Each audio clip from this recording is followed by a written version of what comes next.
Cuando llegamos a esta porción, hemos estado ya 2 semanas con esta estudiando el relato de la crucifixión. Hemos estado viendo el testimonio de Mateo acerca de la crucifixión, y aunque hasta este punto la crucifixión ha sido el relato principal que Mateo nos ha presentado en los últimos 2 pasajes que hemos expuesto, cuando nosotros vemos este pasaje podríamos decir que aunque sigue hablando de la crucifixión, hay un pequeño cambio de enfoque en la manera en la que Mateo está presentando este pasaje.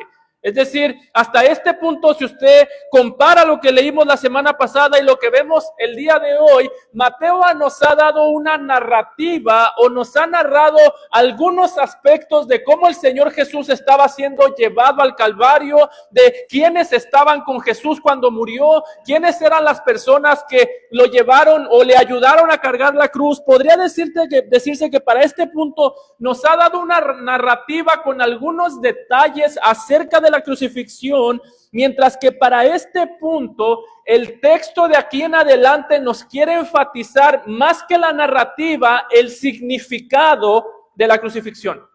Esto es importante, hermanos, porque cuando nosotros pensamos en la cruz, muchas veces nosotros podemos saber acerca de la cruz, pero una cosa es saber acerca de la cruz y otra cosa es conocer y abrazar, el significado de la cruz.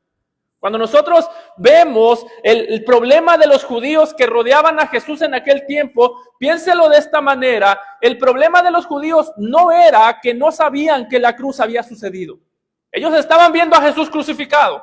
El problema de los romanos no era que ellos no sabían que un hombre inocente estaba muriendo en la cruz. Ellos lo estaban viendo con sus propios ojos. Entonces, ¿cuál era el problema? Que sabían que la cruz estaba sucediendo, pero no habían abrazado hasta aquel momento la cruz del Señor Jesucristo. Por eso, la pregunta a veces no es si la gente sabe que la cruz sucedió. Yo creo que en este país la mayoría de la gente puede pensar en la cruz de manera regular, por lo menos en Semana Santa, y nadie se atreve a decir que es un mito porque realmente sabemos que sucedió. Pero hermano, el hecho que alguien sepa que la cruz sucedió no quiere decir que esa persona ha abrazado la cruz.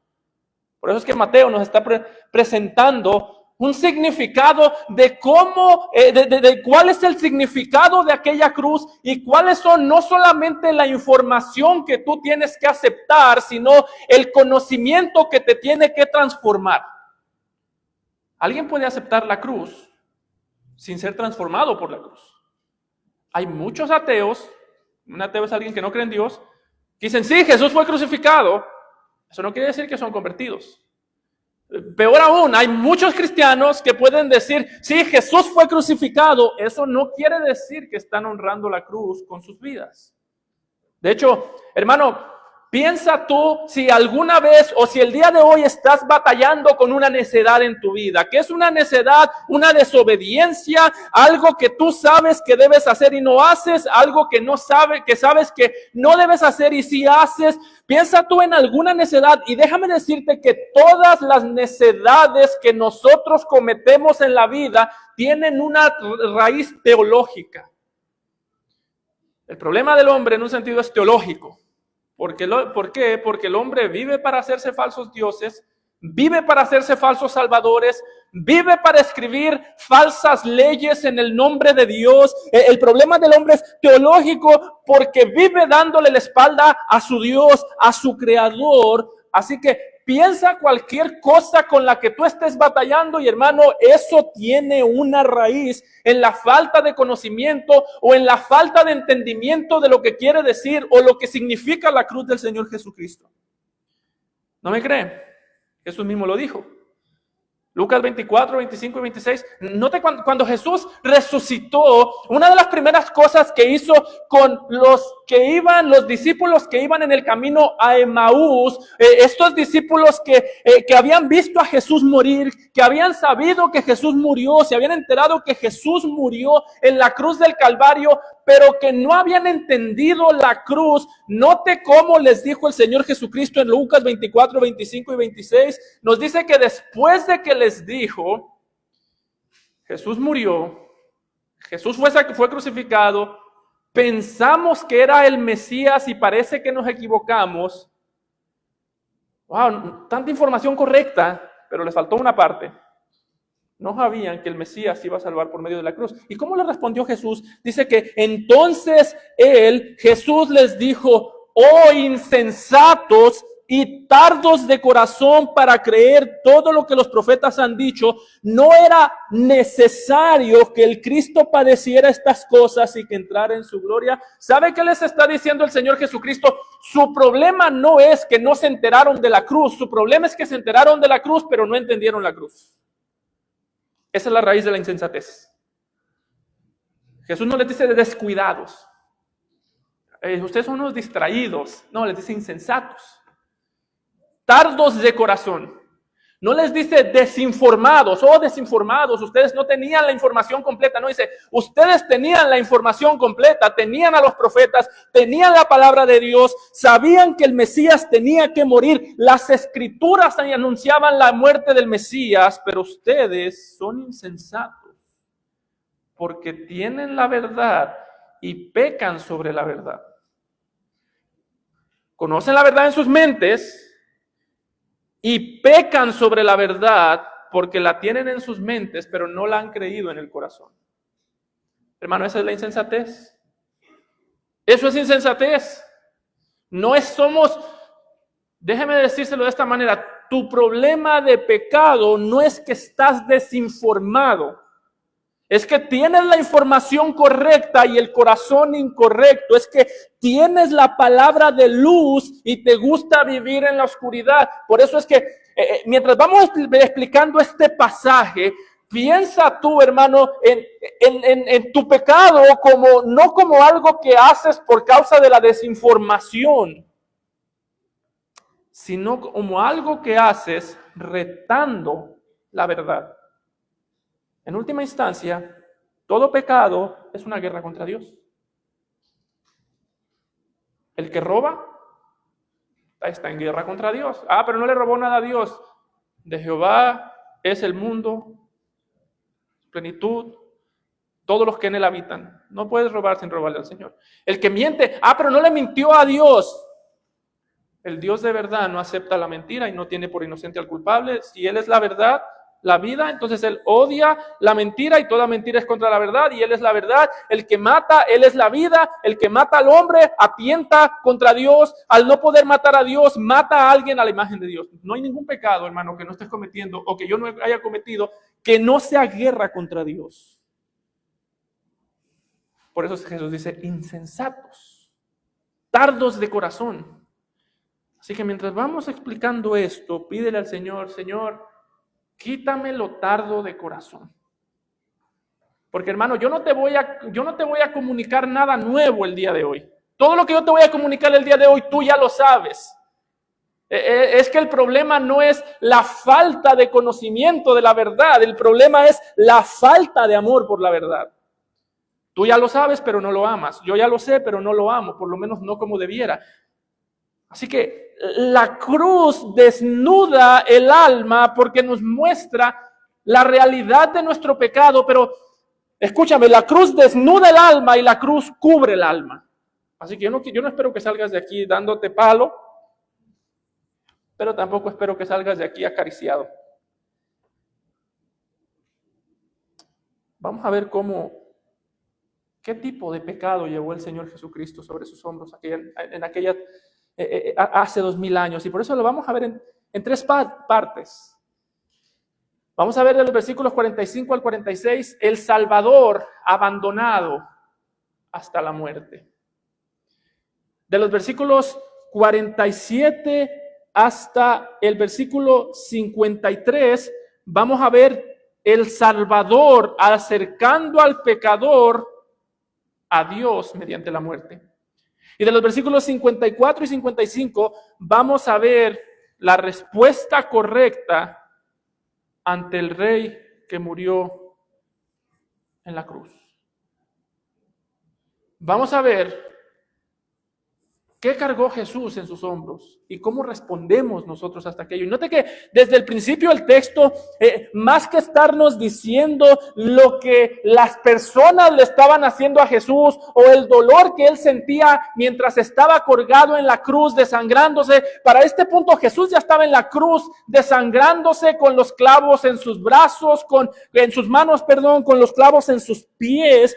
Pero note que el texto no enfatiza cómo Jesús se sentía físicamente, sino que enfatiza el sufrimiento y la agonía que Jesús estaba experimentando de manera espiritual.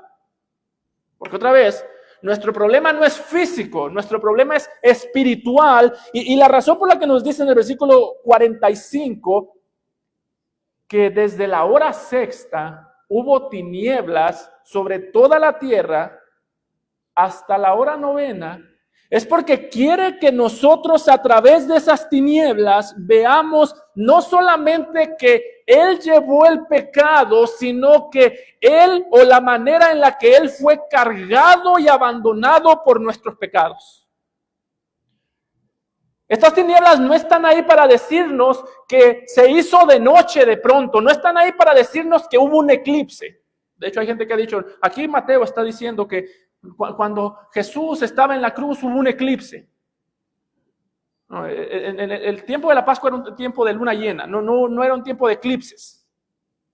Así que este pasaje, hermano, está aquí para que tú veas cuál es el verdadero precio de tu pecado y cuál es el verdadero precio de mi pecado. De hecho, hay un contraste entre la muerte del Señor Jesucristo y el nacimiento del Señor Jesucristo. ¿Por qué?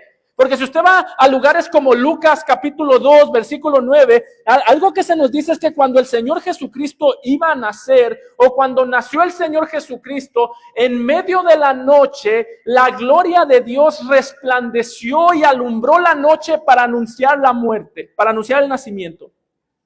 Ese es el contraste.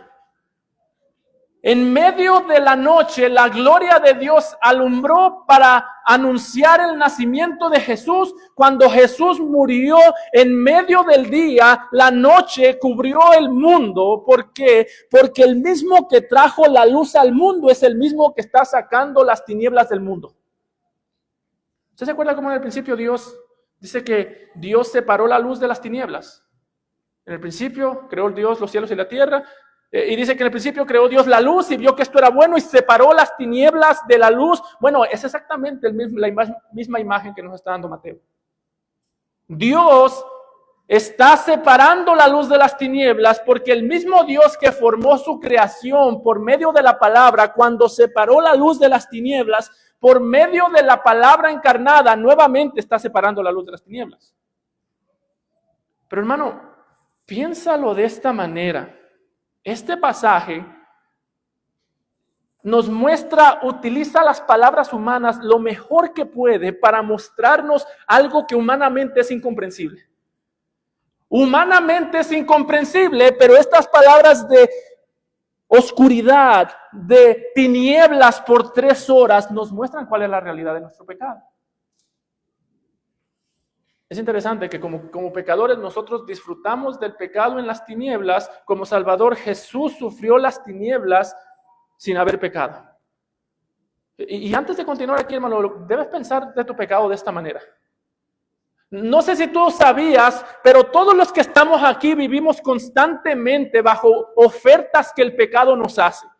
Sin importar cuál sea tu pecado, todos los que estamos aquí vivimos recibiendo ofertas de nuestro pecado. Cuando tú entraste por esas puertas, el pecado venía haciéndote una oferta que te ofrece comodidad, que te ofrece placer, que te ofrece cierta satisfacción. Cuando salgas de aquí, el pecado seguirá haciéndote ofertas. ¿A qué me refiero con eso, hermano? El que roba. Yo sé que aquí no tenemos ladrones, así que puedo usar ese ejemplo y nadie va a decir, pastor, usted está hablando de mí. El que roba. El pecado no le ofrece lo que se va a robar. El pecado no le ofrece el dinero que se va a robar. El pecado le ofrece sentarse en el trono de Dios. Y Dios es el único que puede decir, mío es el oro y mío es la plata. Pero cuando el que roba está robando, él dice, no, mío es el oro y mío es la plata. El pecado le ofrece ser Dios.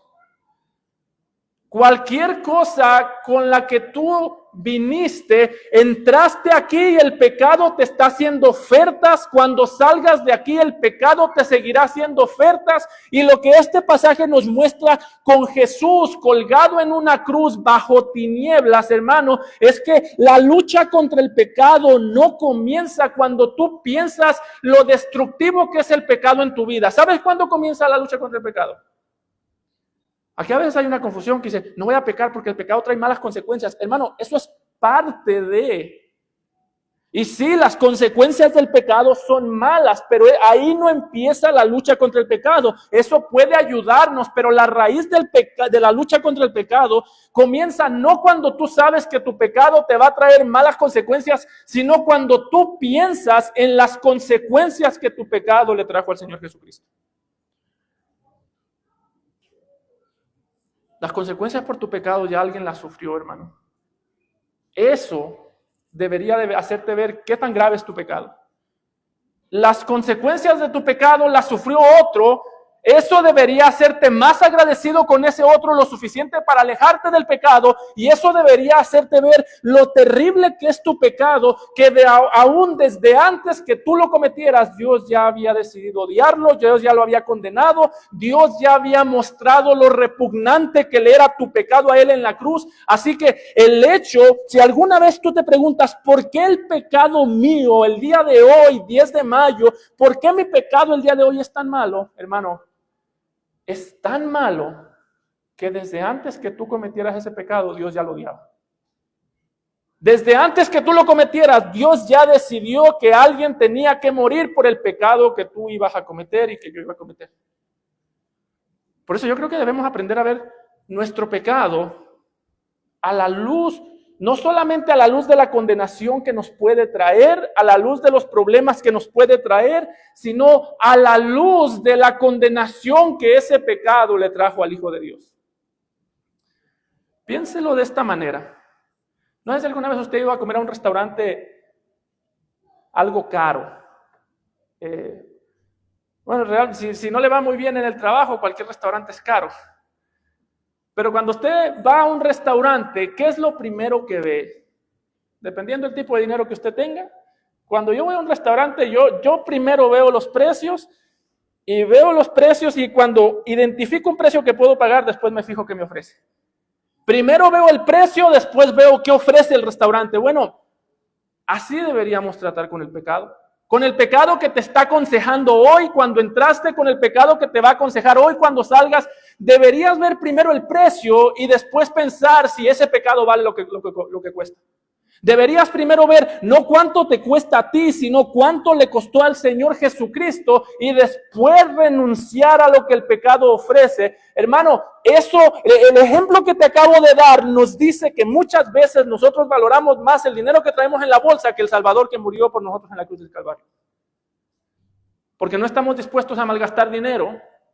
No estamos dispuestos o cuando un restaurante nos ofrece algo, pierde su valor dependiendo el precio, deja de ser atractivo dependiendo el precio. Cuando alguien me quiere vender algo a sobreprecio, no lo compro porque aprecio el dinero, pero cuando el pecado me ofrece placer a sobreprecio, lo acepto porque no aprecio al Salvador que murió en mi lugar. Tristemente, cuidamos más lo material que lo eterno. Nos duele más lo material que lo eterno. Nos duele más perder algo que ganamos que valorar algo que nos fue regalado. Una vez más, este pasaje, si algo nos muestra, es cuál es el precio del pecado, hermano. Y el precio del pecado es muy alto. El pecado te ofrece cosas, te aconseja cosas, te aconseja mal. Por eso es que tú tienes que empezar a ver no tu pecado y luego las consecuencias, sino las consecuencias del pecado en la cruz y después el pecado. Es interesante que aquí Mateo nos está presentando una imagen que ya ha aparecido en el pasado en la Biblia. Esta no es la primera vez que se habla de las tinieblas como un desastre o como algo que está desacomodado. Como lo hemos dicho, desde el principio el texto en Génesis 1:4 nos muestra a Dios separando la luz de las tinieblas. Nos muestra a Dios deshaciendo las tinieblas para formar la creación. En este pasaje se nos muestra al Creador siendo decreado para que tú y yo seamos recreados. Eso es parte de lo que este pasaje nos está mostrando. La creación fue sometida a tinieblas. El Creador fue sometido a tinieblas para que los hijos de Dios puedan andar en la luz. Al mismo tiempo, sabemos que estas palabras de tinieblas representan un abandono de Dios hacia el Creador, porque las tinieblas casi siempre están acompañadas con la ira de Dios. El infierno es un lugar de tinieblas, es un lugar de abandono. La gracia de Dios, el amor de Dios no es derramado de una manera benevolente para servir a la persona que lo está experimentando. Y es exactamente lo mismo que sucedió en Egipto. No sé si usted recuerda aquel pasaje que estudiamos hace años en Éxodo 10, 23 y 24, cuando se habla de que Dios estaba mandando las plagas sobre Egipto, y antes de que Dios mandara o quitase la vida a los primogénitos de Egipto, se nos dice que cuando Dios iba a traer la última plaga, Dios iba a matar a todos los primogénitos de Egipto, desde el más rico hasta el más pobre. Se nos dice que en aquella última plaga extendió Moisés su mano hacia el cielo y hubo densas tinieblas sobre toda la tierra de Egipto por 3 días, paralelas a las 3 horas de Jesús. Dice que ninguno vio a su prójimo, ni nadie se levantó de su lugar en 3 días, mas todos los hijos de Israel tenían luz en sus habitaciones. Hermano, es porque de la misma manera que Dios mandó tinieblas a Egipto antes de quitarle la vida a los primogénitos, de esa misma manera está mandando tinieblas a la cruz antes de quitarle la vida a su unigénito.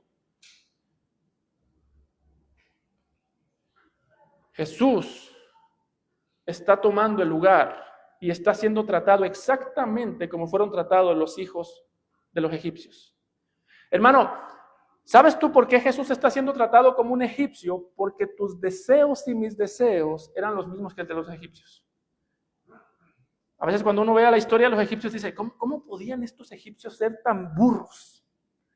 Idólatras. Adoraban las ranas, adoraban el agua, adoraban el mar, adoraban dioses extraños, eran dioses asquerosos, detestables, tenían prácticas que eran muy asquerosas.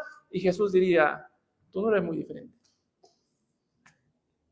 Tu corazón hizo necesario que esa cruz fuese cubierta en tinieblas. ¿Por qué? Porque Jesús estaba muriendo por aquellos que traían a Egipto en el corazón. Jesús estaba siendo desamparado para que los egipcios de corazón fuesen amparados. Él experimentó las tinieblas para que tú pudieses entrar a la luz. Y hermano, Él experimentó las 10 plagas o la ira de las 10 plagas en aquella cruz para que tú pudieses entrar a la presencia de Dios. Pero eso no quita lo terrible que es nuestro pecado. Por eso, una vez más, ¿cuál pecado te está aconsejando el día de hoy? Puede ser ver cosas que no debes. Puede ser trabajar de una manera incorrecta que tú sabes que no debes trabajar. Puede ser tratar a tu esposa, a tu esposo de una manera incorrecta. Y ¿sabes qué es la cuestión con el pecado, hermano? Que todas esas áreas, el pecado nos ofrece cierto placer que se siente de manera genuina, se siente de manera genuina, se siente bien. ¿Usted nunca se ha sentido bien? Por ejemplo, va manejando y le echa el carro a otro conductor y usted sabe que no se lo tiene que echar, pero cuando se lo echa usted se siente bien. ¿No ha sentido eso? Yo sí. Yo lo he sentido muchas veces. O no se ha sentido bien. Yo tengo un problema y es que muchas veces cuando yo estoy, digamos que me siento atacado, yo soy demasiado sarcástico. A mí el sarcasmo se me da muy fácil. Y cuando yo soy sarcástico, después de ser sarcástico y ver la cara de herido que tiene el otro al que le dije, me siento bien. Ese es el problema con el pecado, que el pecado es más fuerte que la razón muchas veces porque nos hace sentir mejor que la razón. El pecado es irracional, pero nos hace sentir mucho mejor que la razón. ¿Por qué? ¿Por qué el pecado es irracional? ¿Por qué el pecado es irracional para los hombres? Porque el pecado nos hace andar en la oscuridad y nos hace deshonrar al Jesús que colgó en la oscuridad por 3 horas, abandonado por Dios, siendo aplastado por Dios. Nos hace deshonrar a ese Salvador y al mismo tiempo nos convence de que podemos amar al pecado y al mismo tiempo honrar a ese Salvador. Eso es lo terrible del pecado. El pecado es tan irracional que me hace maltratar a mis hijos y al mismo tiempo exigir hijos buenos.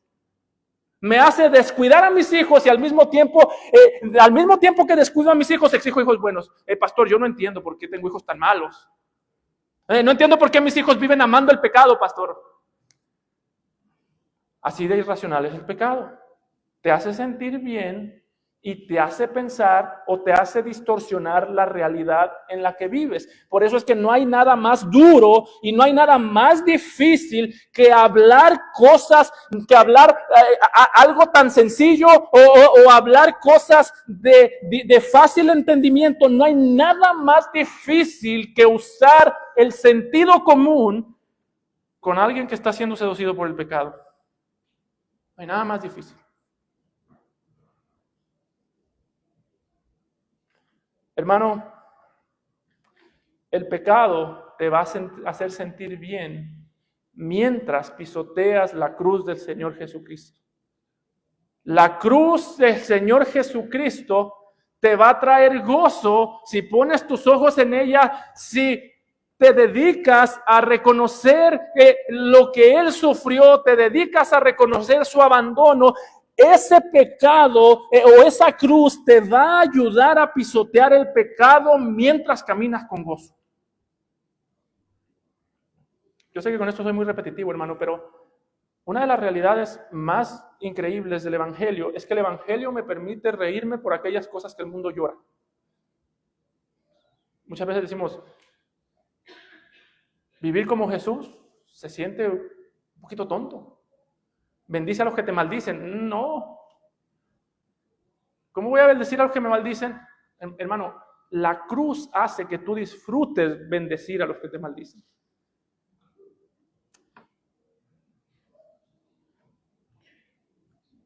Piensa, hermano, que el día de hoy tú puedes disfrutar de las cosas que Jesús no tuvo en la cruz. Nota cómo dice el versículo 46, que cerca de la hora 9, Jesús clamó a gran voz diciendo, Elí, Elí, lama sabactani. Y puede imaginarte a Jesús en aquellas tinieblas, pero las tinieblas más duras no eran las que cubrieron el mundo, sino las que estaban cubriendo su alma. No es que a Jesús le daba miedo la oscuridad. No es aquí, yo estoy casi convencido que no es que Jesús se sentía desamparado porque se estaba asfixiando en la cruz o porque los clavos estaban atravesando sus manos, sus piernas, porque se estaban burlando de él los hombres. Jesús se sentía desamparado porque Dios lo estaba desamparando y porque Dios lo estaba aplastando. Jesús le dijo a sus discípulos, no tengan temor al hombre que puede matar solamente el cuerpo. Ténganle temor al que puede matar el cuerpo y el alma. ¿Y sabe qué es lo que le estaba pasando a Jesús? Él estaba en las manos de aquel que mata el cuerpo y mata el alma. Su alma estaba agonizando porque él estaba siendo aplastado por el que mata el cuerpo y por el que mata el alma. El alma de Jesús estaba siendo pisoteada por Dios. Esa es la desesperación. Por eso es que Mateo dice, esto es Dios mío, ¿por qué me has desamparado? Y note que aquí la repetición es intencional. el hecho que diga Dios mío, le da más fuerza a lo que Jesús estaba experimentando. ¿Por qué? Porque a mí solamente me duele el abandono de los míos. Si una mujer llega a mí y me dice, ya no quiero hablar contigo, yo le digo, ok, no me importa. Si mi esposa me dice, ya no quiero volverte a ver, eso me duele. Porque ella es de los míos. Porque ella es mía, porque yo soy de él, porque yo soy de ella. Bueno, lo que dolía de Jesús era, tú eres mío, yo soy tuyo,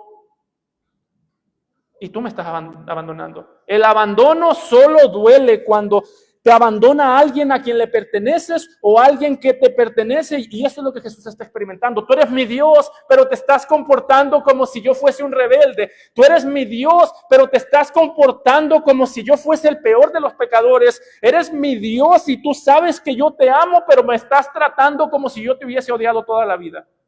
Y la respuesta del Padre hubiera sido, porque aquellos por los que has muerto me han odiado toda la vida. ¿Quieres saber tú, hermano, qué cosas disfrutas tú el día de hoy que Jesús no disfrutó en la cruz? Porque estoy convencido, hermano, que tu problema y mi problema para encontrar gozo en la cruz no es que no hemos recibido las bendiciones de la cruz si has creído en Cristo. Estoy convencido, 100%, no tengo temor a equivocarme en esto que voy a decir, que tu problema y mi problema es que tienes los beneficios de la cruz delante de ti, aquello por lo que Jesús clamaba, aquello que Jesús deseaba, aquello que hizo llorar a Jesús, pero estamos ciegos. No lo vemos. Piénsalo de esta manera, hermano, el camino de Jesús hacia la cruz ha sido un constante abandono. Fue abandonado por sus discípulos. Fue abandonado por los discípulos. Fue traicionado por otro de sus discípulos. Fue abandonado por aquellos que recibieron un beneficio de él. ¿Y por qué? Para que tú puedas ser acompañado de aquellos que recibieron beneficio de él. Jesús fue abandonado de sus discípulos y en la cruz seguramente Jesús hubiese deseado la palabra de Pedro, que le dijo, yo moriré contigo, estoy dispuesto a morir contigo. Hermano, Jesús fue abandonado por sus discípulos para que tú puedas disfrutar el día de hoy la compañía y el calor de otros discípulos. Él mismo lo dijo en Juan 10:16 cuando estaba hablando del propósito de su cruz. Dijo que iría por otras ovejas que no son de este redil y dice que todas sus ovejas serán un rebaño con un solo pastor. Hermano, Jesús en la cruz deseaba la compañía de sus ovejas posiblemente y no la tuvo para que tú la tengas el día de hoy. ¿Qué estás haciendo con esa compañía? ¿Te es un pesar las ovejas de Cristo?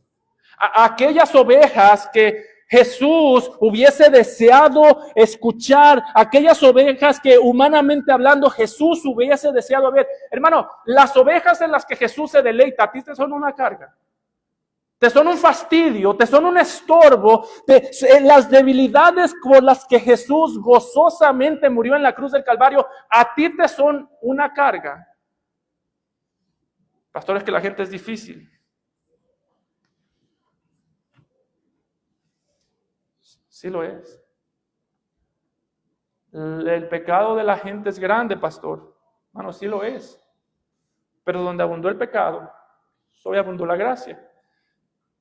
Déjame te digo cómo deberías ver a tus hermanos. Cuando tú veas a tu hermano lleno de pecado, enfadoso, molesto, piensa en dos cosas. Jesús se deleita en la compañía de ese tipo de personas. En la cruz Jesús sintió la soledad y mientras iba camino a la cruz, tú puedes pensar en Jesús sufriendo poco a poco. El discípulo que dijo que estaría conmigo no está. El discípulo que yo amé por 3 años me traicionó. Judas me vendió. Para él yo costé 30 monedas de plata. Para el otro yo costé su comodidad. Para los otros fui abandonado por ellos. Es interesante que cuando Jesús resucita, lo primero que hace es buscarlos. Hermano, a no ser que tú seas mayor que Jesús, tú no tienes razón para odiar a los discípulos del Señor que están aquí el día de hoy. A no ser que tú hayas hecho más por las personas aquí el día de hoy, tú no tienes razón para odiarlas.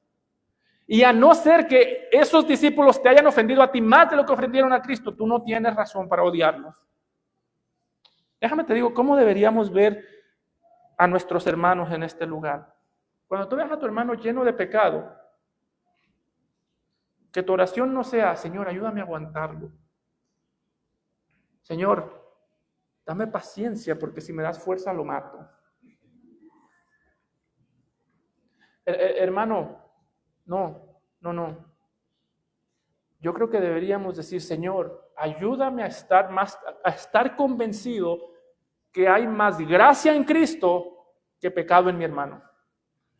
Ayúdame a estar convencido que el pecado cometido por mi hermano, que la debilidad de mi hermano, que la debilidad de quien tú quieras no es más grande y no excede la gracia de Dios. Mientras tú no veas de esa manera, tú nunca vas a poder disfrutar de lo que Cristo anhelaba en la cruz. En la cruz Cristo anhelaba en sus discípulos, y es interesante que en aquella cruz incómoda, en aquel momento de tinieblas, de oscuridad, de asolamiento, Jesús deseaba a sus discípulos, y nosotros no podemos desear a sus discípulos en un edificio como este. De hecho, ahorita le bajamos al aire acondicionado porque miramos que todos tenían calor. Jesús no tenía esa opción. Jesús, las cosas que tú disfrutas hoy es porque Jesús no las pudo disfrutar en la cruz. Más importante aún, nota cómo el texto dice, Dios mío, ¿por qué me has desamparado? En la cruz, Jesús tuvo que sufrir a Dios para que tú puedas disfrutar a Dios. El apóstol Pedro dice en 1 de Pedro 3:18 que también Cristo murió por los pecados una sola vez, el justo por los injustos, para llevarnos a Dios. Él sufrió a Dios para que tú puedas disfrutar a Dios.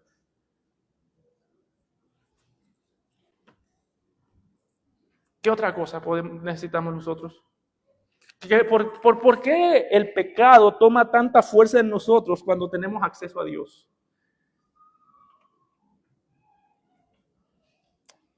Note cómo las cosas que nosotros tenemos acceso hoy, Jesús las deseaba en la cruz. Jesús decía, Dios mío, ¿por qué? ¿Cuál es la razón por la que me estás pisoteando, me estás maltratando? Y la respuesta hubiese sido para que los de gracia eterna puedan disfrutarme. Para que los de gracia eterna no tengan que ser pisoteados. Y no te quede tan grande es la gracia de Dios. Es como si el Señor le dijese al Señor Jesús, el Padre le dijese al Señor Jesús, obviamente, no estoy diciendo que eso fue esa conversación, pero qué tan grande es la gracia de Dios, que Dios sabía que tú y yo, aún después de creyentes, íbamos a disfrutar más del pecado que de Jesús en muchas ocasiones, que en muchas ocasiones íbamos a seguir siendo seducidos por el pecado, íbamos a seguir entrando al pecado voluntariamente, íbamos a pecar muchas veces de manera voluntaria, sabiendo que estamos pecando, y aún ahí Dios no se arrepiente de haber pisoteado a su Hijo para no pisotearte a ti. De hecho, es interesante que aquí Jesús está citando el Salmo 22. Las palabras, Dios mío, ¿por qué me has desamparado?, son literalmente una cita del Salmo 22:1. En aquel momento, David se sentía solo, se sentía abandonado. Y cuando Jesús grita aquí esto, hermanos, no es un grito por falta de fe. Jesús no está negando que Él es el rey que salva. De hecho, está citando las palabras de un rey para decir, yo soy el rey. Lo que está haciendo y lo que hace el Nuevo Testamento con el Salmo 22, hermano, es que lo convierte en un punto de reunión entre Jesús y su pueblo. A mí me gusta mucho pensar en el Salmo 22 como en una mesa en la que yo me puedo sentar y tener una conversación con mi rey y preguntarle, Señor, ¿cuánto te costó mi salvación? Y Él responde en el Salmo, en el versículo 1, Dios mío, ¿por qué me has desamparado? Y le puedo preguntar, Señor, ¿y por qué lo hiciste?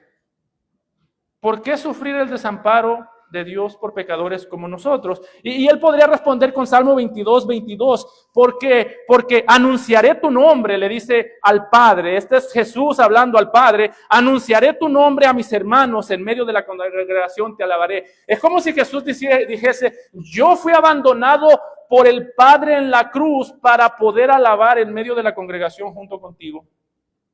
Por eso es que el Salmo 22 es la mesa donde nos sentamos con el Rey, porque Él nos dice lo que le costó y Él nos dice el propósito de nuestra salvación. Salmo 22:22, anunciaré tu nombre. El propósito de ser abandonado Él en la cruz es que tú conozcas el nombre de Dios. A mis hermanos, el propósito de Él ser abandonado en la cruz es que Él sea tu hermano. Dice, en medio de la congregación, el propósito de Jesús ser abandonado en la cruz es que Él esté aquí en medio de nosotros el día de hoy. Oh, hermano, toma mucho ánimo de esto. Jesús está aquí escuchando y guiando. Note que Jesús no es solamente un espectador de la adoración. Por causa de la cruz, Jesús está participando en medio de su iglesia. Sus oídos escuchan mucho mejor que los tuyos. Su adoración es mucho mejor que la nuestra, pero la nuestra es perfeccionada por Él. De hecho, es así como el salmista, el autor de Hebreos utiliza el Salmo 22 en Hebreos 2:12, cuando dice, cita Salmo 22:12 y dice que Jesús dijo, anunciaré a mis hermanos tu nombre, en medio de la congregación te alabaré. ¿Dónde está Jesús cuando nosotros nos reunimos como iglesia? Aquí. El mismo que estuvo en la cruz y dijo, ¿por qué me has desamparado? Ahora está aquí adorando a aquel, o guiando a su pueblo hacia la adoración para aquel que lo aplastó en la cruz. Hermano, esto es lo que hacen nuestras reuniones sagradas. Que el líder de alabanza es Jesús. Que el que citó a esta reunión es Jesús. Por eso yo creo que esta imagen deberíamos tenerla más seguido en nuestra mente cuando venimos a la iglesia. Jesús está aquí y escudriña los corazones, escudriña las mentes.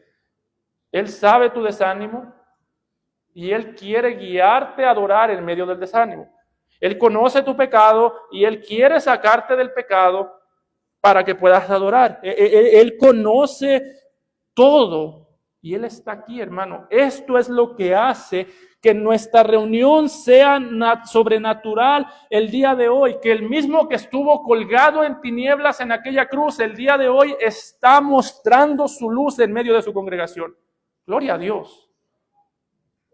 Gloria a Dios por ellos. Y no me malentienda. Usted puede decir, pastor, eso suena bien bonito. Pero en la realidad yo tengo problemas reales.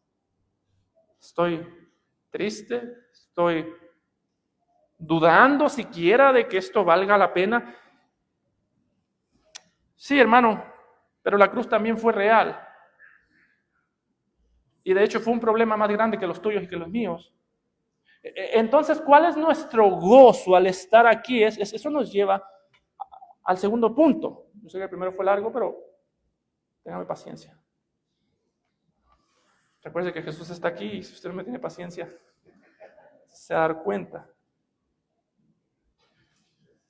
El gozo, hermano, es que Jesús espera que tú lo adores en el estado en el que tú estás ahorita y que tú lo sigas en adoración, en el estado en el que tú estás ahorita. ¿Sabes por qué? Porque Él controla lo que está sucediendo ahorita, porque Él controló lo que le estaba sucediendo a Él. Note versículos 47 al 49. Algunos de los que estaban ahí decían al oírle, lo escucharon gritar, Dios mío, ¿por qué me has desamparado? O en el idioma original, Elí, Elí. Y por eso que lo escucharon decir Elí, Elí, dice que al oírlo pensaron, a Elías llama este. Y al instante, corriendo uno de ellos, tomó una esponja y la empapó de vinagre y poniéndole en una caña le dio a beber. Pero los otros decían, deja, veamos si viene Elías a librarle. Mas Jesús, habiendo otra vez clamado a gran voz, entregó el Espíritu. Note que lo interesante de este texto es que Jesús estaba en una posición incómoda. Tan incómoda que la gente empezó a burlarse de Él Y el momento más duro, cuando se sintió abandonado por Dios, en ese momento nadie lo comprendió. De hecho, ni siquiera entendieron lo que estaba diciendo. Por si alguna vez te has sentido incomprendido, recuerda que Jesús en la cruz se sintió incomprendido. Fue incomprendido. Nadie puede comprender lo que Él pasó en la cruz. Por eso te decía, Mateo está usando palabras para explicar lo inexplicable. Interesante que este pasaje nos muestra la dureza del corazón de aquellos judíos. ¿Por qué? Porque ellos, por un lado, escucharon que dijo Elí y ellos entendieron Elías, y para ellos no se les hacía una locura pensar que Elías podía venir a salvarlo. Tenían confianza en Elías, creían que Elías podía venir, pero no creían en aquel que Elías dijo que iba a venir a salvar. Esto es irónico. Creían en que Elías podía venir a salvar a Jesús, pero no creyeron a Elías cuando dijo que Jesús vendría a salvar al mundo.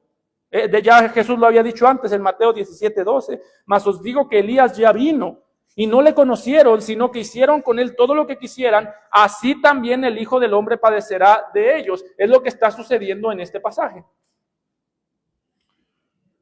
Pero eso no es increíble. Lo increíble es que estas personas, al parecer, trataron de mantenerlo con vida. Le dieron vinagre, posiblemente querían nuevamente que no se muriera, que descansara un poco para ver qué seguía diciendo.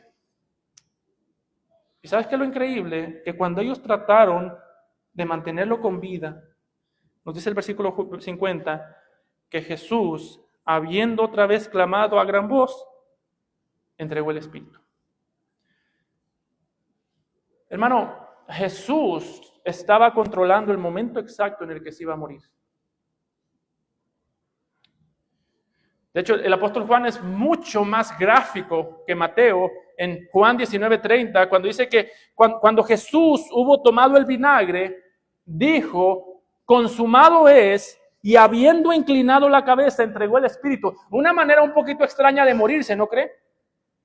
¿Por qué? Porque los seres humanos cuando nos morimos, primero nos morimos y después inclinamos la cabeza. El muerto que tiene la cabeza firme no está muerto, está vivo. Y la cabeza se inclina después de que llega la muerte. Jesús murió al revés. Primero inclinó la cabeza y después entregó su espíritu. ¿Por qué? Hermano, porque el momento más profundo, más doloroso, más duro, Jesús lo seguía controlando. Por eso es que te decía, yo sé que tus problemas son reales, yo sé que las incomodidades son reales, yo sé que las situaciones son reales, pero hermano, al mismo tiempo, tú debes saber que Jesús espera que tú lo adores, que tú adores a Dios, porque Él tiene control y Él gobierna sobre todas esas situaciones reales. Hermano, si Jesús controló el momento en el que se iba a morir, eso te dice a ti, ¿qué tan confiable es tu Salvador? ¿Cuál es la frase que más decimos nosotros? Todo tiene solución en esta vida, menos la muerte. Jesús dice, si la muerte para ti no tiene solución, déjame, yo empiezo al revés. Primero voy a solucionar la muerte para que veas que entonces ya ahora todo tiene solución y para que ya ahora tú veas que yo lo gobierno todo. Tu peor pesadilla se puede convertir en un dulce sueño. Por eso, hermanos, que nosotros podemos decir junto con el salmista en Salmo 84:14, porque este Dios, nuestro Salvador, Jesús, este Dios es Dios nuestro eternamente y para siempre. Él nos guiará aún más allá de la muerte. Hermano, si estás vivo, Él también. Si tú mueres, Él está vivo. El que cree en mí, aunque esté muerto, vivirá. Y por eso el texto nos muestra a Jesús solucionando los más grandes problemas. No dice se murió, entregó el Espíritu. Él decidió cuándo morir. Y no dice solamente que se murió, sino que nos dice para qué se murió. Y he aquí, versículo 51. El velo del templo se rasgó en dos, de arriba a abajo. Y la tierra tembló, y las rocas se partieron, Y se abrieron los sepulcros y muchos cuerpos de santos que habían dormido se levantaron y saliendo de los sepulcros después de la resurrección de él, vinieron a él, a la santa ciudad y aparecieron a muchos. Por eso es que este segundo punto yo lo titulé que la muerte del rey lleva a Dios, porque literalmente Jesús muriendo, las puertas del cielo se abrieron de par en par. Es lo mismo que Jesús ya había dicho antes cuando dijo: iré y prepararé, en la casa de mi Padre muchas moradas hay, si yo me fuere, iré y prepararé lugar para vosotros. Hermano, no pienses de ese versículo como que Jesús está ahorita, se salva un cristiano, tiene que ser un nuevo departamento en la casa del Padre. Se salva otro, voy a otro departamento porque están salvando uno. No, la casa del Padre es su presencia. Jesús no fue a preparar lugar en el sentido que te está preparando una casita para que tú vivas. ¿Sabes qué quiere decir preparar lugar? Es por medio de la cruz yo te abriré las puertas de la mansión. La mansión ya está ahí. No dijo que fue a preparar la mansión. En la casa de mi Padre muchas moradas hay. Iré y abriré lugar para ustedes. Y eso es lo que está pasando aquí. Por eso dice que el templo o el velo del templo se rasgó de arriba a abajo porque las puertas de la casa de Dios se estaban abriendo de par en par para todo aquel que cree en Jesús. Por eso que el velo del templo era la parte más importante del templo. ¿Por qué? Porque era el lugar donde estaba la presencia de Dios. El mismo sumo sacerdote podía entrar ahí una sola vez al año. ¿Y qué pasaba si entraba más de una vez? Levítico 16:2, di a Aarón tu hermano que no en todo tiempo entre en el santuario detrás del velo, delante del propiciatorio, porque está sobre el arca para que no muera. Si Aarón entra, se muere. Como Jesús muere, nosotros podemos entrar. Y es interesante esta palabra que se utiliza, que el velo del templo se rasgó de arriba abajo, es decir, no lo rasgó ningún hombre. Cuando usted va a rasgar un velo, usted no lo rompe de arriba para abajo, usted lo rompe de abajo para arriba. ¿Por qué este se rasgó de arriba abajo? Bueno, a lo largo del Evangelio de Mateo, la palabra rasgar casi siempre hace referencia a una obra de Dios que comienza de arriba hacia abajo. Es la misma palabra que vimos en Mateo 3:16 cuando se nos dice que los cielos se abrieron en el bautismo de Jesús. Dice que he aquí los cielos fueron abiertos, fueron rasgados. Y vio al Espíritu de Dios que descendía como paloma y venía sobre él. Y hubo una voz de Dios, de los cielos, que decía: este es mi Hijo amado en quien tengo complacencia. ¿Qué es lo que está pasando aquí? Al principio del Evangelio de Jesús, los cielos se rasgaron. Al final del ministerio de Jesús, del ministerio terrenal, el velo del templo se rasgó. ¿Por qué? Porque nos está diciendo que es Dios el que está abriendo las puertas a su presencia por medio de la cruz del Señor Jesucristo. Es una respuesta a una oración. ¿Qué había dicho el salmista en el profeta en Isaías 64:1? Oh, si rasgaras los cielos y descendieres, si los montes se estremecieren ante tu presencia. Todo eso está sucediendo. Los cielos rasgados, Dios descendió, los montes se estremecen ante la presencia de Dios.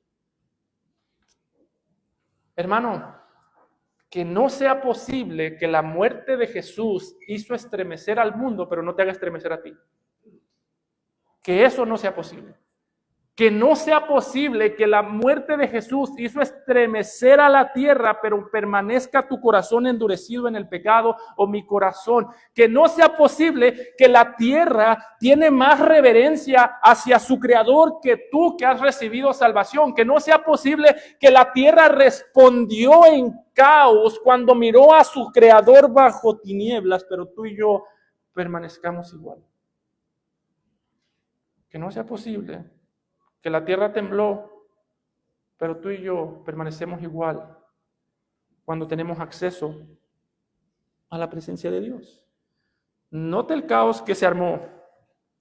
Los cielos temblaron, la tierra tembló, los montes se abrieron.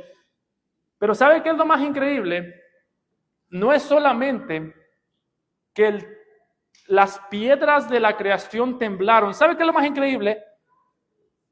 que los corazones de piedra despertaron. Note que dice el centurión y su compañía en el versículo 55. Cuando miraron todo esto, dijeron: verdaderamente este era hijo de Dios. ¿No es increíble que el cielo tembló? ¿No es increíble que los muertos de las tumbas se levantaron? Que la muerte de Jesús produjo vida en personas que ya estaban sepultadas. ¿Sabe qué es el milagro más grande? Que la muerte de Jesús produjo vida en un vivo. No que la tierra tembló, sino que el corazón de piedra se removió. Este centurión se convirtió en una lección para los judíos. ¿Por qué? Porque si usted contrasta las palabras de los judíos con las de Jesús, ya antes los judíos le habían dicho: si eres hijo de Dios, desciende de la cruz para que creamos en ti. El centurión y su compañía no le dijo: si eres hijo de Dios, desciende para que crea yo en ti.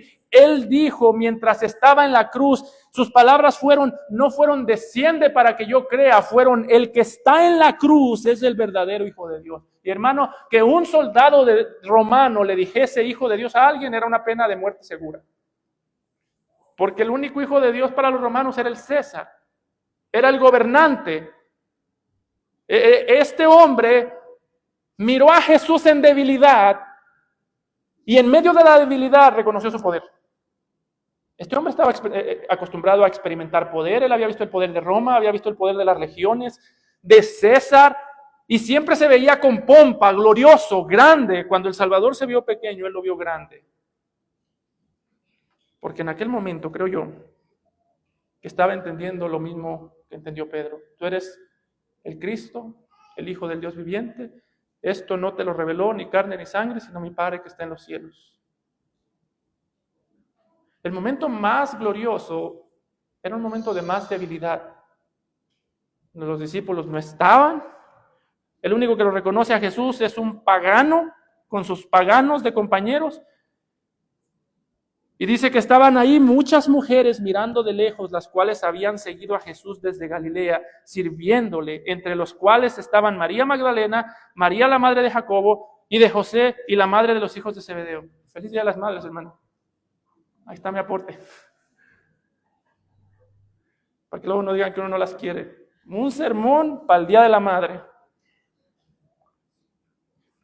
El punto es, nadie que hubiese visto esta escena hubiese pensado que era un rey poderoso, rodeado de paganos, colgado en una cruz. Las mujeres en aquel tiempo no tenían ni siquiera derechos, no eran vistas como, posiblemente por eso pudieron estar ahí, porque a nadie le importaba. ¿Qué más da que te siga una mujer?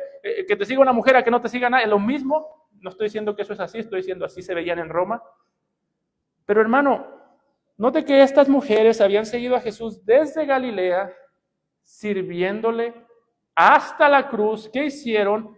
Utilizaron su debilidad, el desprecio, todas las cosas para identificarse con la humillación del rey. El ejército de Cristo es poderoso no cuando se ve sorprendente, sino cuando es fiel en medio de la debilidad. Por eso, si tú estás aquí y no has creído en Cristo, nosotros no predicamos a un Cristo que llama a santos, predicamos a un Cristo que llama a débiles y a pecadores. Y predicamos a un Cristo, no uno que llama a santos, sino a uno que llama a débiles y a pecadores y humilla a los que se sienten santos. Llama al débil y destruye al que se siente fuerte. Cree en Jesús si no lo has hecho. Amado Padre, te agradecemos, Señor nuestro, porque nos has permitido